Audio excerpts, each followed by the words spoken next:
So welcome everyone. It's nice to be with you all. Yeah, just a quick announcement about the schedule that I will be traveling in June, for a lot of June. And so there will be a group on Friday, June 4th. After that, Neil will just host an open group, just free, on the 10th and the 18th. And on the 25th, I'll be hosting a retreat, which you're all invited to. I hope you can join us for that. But there won't be a Kundalini group on the 25th. And then we will be back in normal business on July 2nd. Okay, so I hope that makes sense. And to get the link for Neil's group, or the group that Neil will be hosting, that'll be posted on the Kundalini support group Facebook page. And so again, that'll be just an open group. There'll be no teaching. It'll just be a time for people to come together and share, and just to get support through being heard and feeling a sense of community. So I hope that makes sense to everyone. And again, I'll put that all up on Facebook. And of course, I think it's important for people to continue to meet, even if I'm gone or traveling. Because one of the most confusing things on this path is how wild it can get, how intense these Kundalini energies are. I was speaking a little bit ago with someone in the group, and we were talking about Kundalini oftentimes brings the energy, which is like God cleaning the house. When God comes in and cleans house, it's going to create a whirlwind within your consciousness. It's going to bring up all the shadows, the darkness, the unconscious, the confusion, the things that you're addicted to, or old desires, or childhood aspects of self. And God's bringing them into the light to be healed, to be nurtured, to be transformed, and much of it to be released.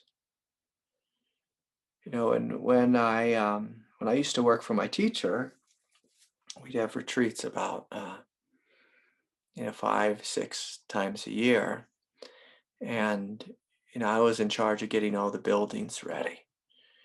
And so out here in Colorado, there's there's mice and chipmunks that might move into a retreat housing when no one's there.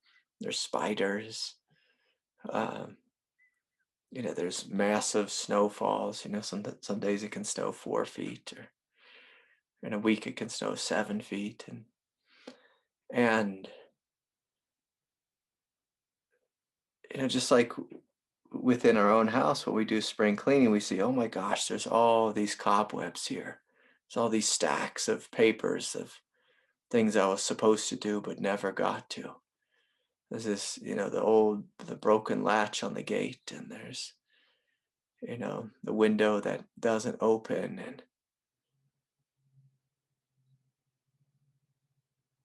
there's the plumbing that leaks, and this type of thing. And we have all these types of experiences in our own consciousness. We may have like a mind which is really bright and open, but we might have a belly that's not open. That's like that one window in the house that won't open. And so God wants to come in and fix that. And normally the way God fixes that is through bringing light, which tends to bring lots of heat and intensity in the nervous system. Sometimes it brings nausea. Sometimes it brings fear. As a lot of light comes and starts to cook in one particular area in the body. And, the old teaching was, well, you just sit back and just let the light cook in you and say your mantra. But for me, the new teaching, which is much more integrated, is us communicating with God, us communicating with our body, with our psyche, with our unconsciousness, and asking, well, what's shut down? Like, Lord, what do you want me to do? Show me the places where I'm stuck. Show me my shadow. In the ancient realm of yoga and Tibetan Buddhism, they didn't really have, words for the unconscious or for shadow, or they didn't have such a full understanding like we do now. And so it's important that we adapt with our experience of Kundalini to not just sit and try to say a mantra or try to out practice, the Kundalini, but rather to work with it, to surrender into it, to melt to it. And sometimes surrender means letting go and melting, and other times surrender means coming forward and joining with the brilliance, joining with the light in seeing, like giving yourself full permission to see that which is unconscious, that which is stuck. And then, of course, the question is can you meet this with love, with clarity, and with strength? Strength is the willingness to sit with it for long periods of time without shying away from it, without backing away. And so, I encourage you, to smile as God is cleaning your house. See that this is a good thing which is happening.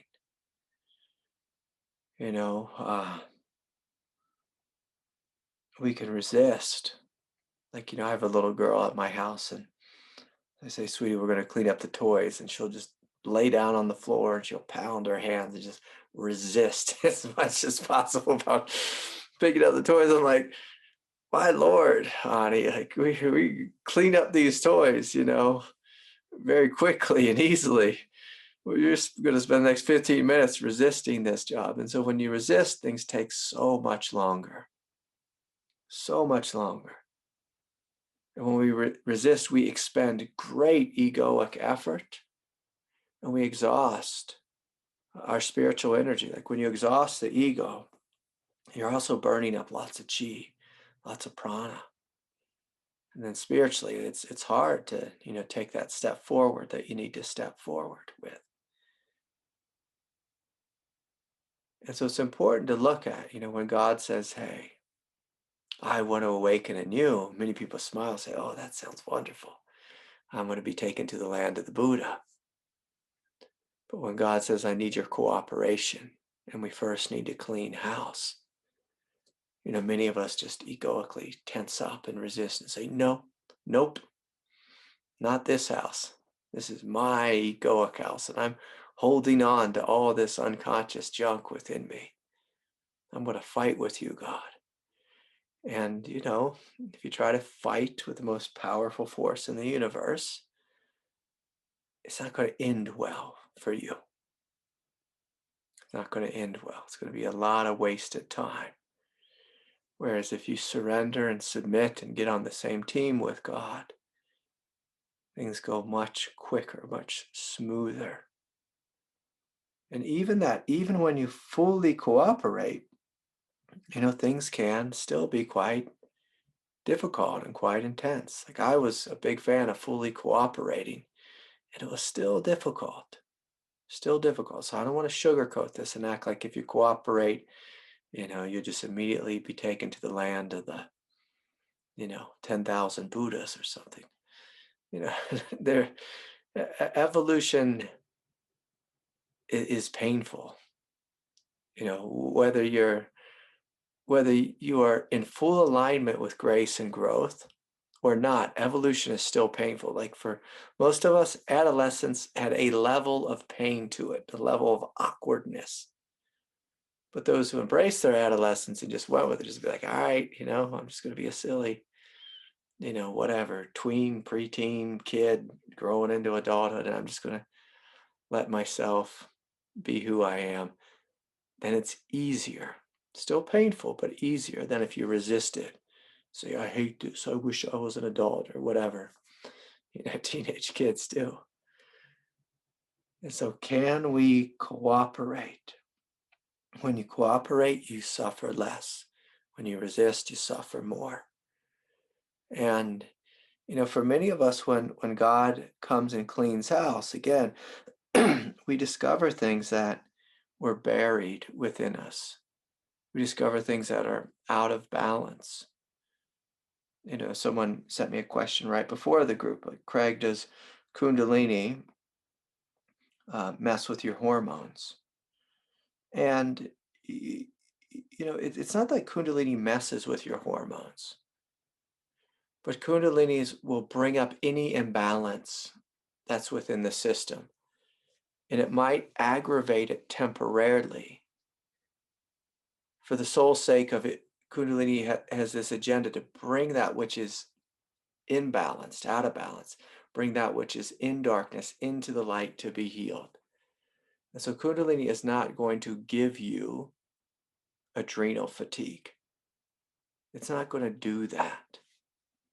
But if it's not going to do that in and of itself, but if, say, for example, you're totally fried, you're overworking, you're on the edge of chronic fatigue syndrome, it's from your daily life, from your resistance to what is, from your relationship with your boss and your kids and your, whatever. Kundalini is going to shine the light on that and put a little power behind it. And it might push you over the edge into adrenal fatigue, but it's bringing it forward so that it can be healed. It's not creating the adrenal fatigue. And I hope that makes sense. So Kundalini is not here to create anxiety in your nervous system. But if you're a naturally anxious person, like if you've been anxious the last 5 years, and Kundalini wakes up in you, there's a good chance it's going to invigorate that anxiety so that you are forced to face it. Forced to face it. And again, and take a deep breath, or maybe 10 trillion deep breaths, and meet the anxiety with love so that it can be healed. So that it can be healed and you know yourself as a naturally confident person who rests in Buddha nature instead of a naturally egoically insecure person who rests in a state of anxiety. And I hope that that makes sense. That little bit of discernment is that Kundalini is not creating problems within you, but rather it's bringing things to the surface that were potentially avoided. And so for example, like one of the things my teacher would have me do before the retreats, before all the retreatants, the attendees would come, so he'd have me sweep the garage, the shop, and we did lots of woodworking in the shop. We were always seemed like we built everything from scratch at this retreat center, and we might go a couple months without sweeping, but right before everyone came, he'd say, Craig, clean this place up. And as soon as you start to sweep, it just brings all this dust and sawdust into the air. And you could say, well, geez, it seemed like the sweeping was the problem. No, the problem was we didn't attend to the dust for 4 months. That was the problem. We didn't attend to the body for our lifetime. We repressed everything for 12 years. And then when Kundalini came forward, it shined the light on it, brought it to the surface, which is good. Which is good because it wants you to heal and grow into something much greater, into a divine being, not a repressed human being with all these imbalances. It wants you to grow into a divine being. And so anyways, so nice to be here with you all. And just a quick reminder before we go into the main share is that while we are here, I encourage you, maybe even a couple minutes before the group starts, just to close your eyes, to feel into the body and to connect to your divinity. And to make sure you're not just showing up in a psychological support group type of way, but you're resting in the depth of your nature. And you're really taking these teachings in And then you're showing up and witnessing from a place of divinity what the others in the group are speaking about or sharing. And you're witnessing your own divinity, of course, resting there, being this. And from this place of divinity, reflecting on your own human experience and how God is cleaning house within your own consciousness. So anyways,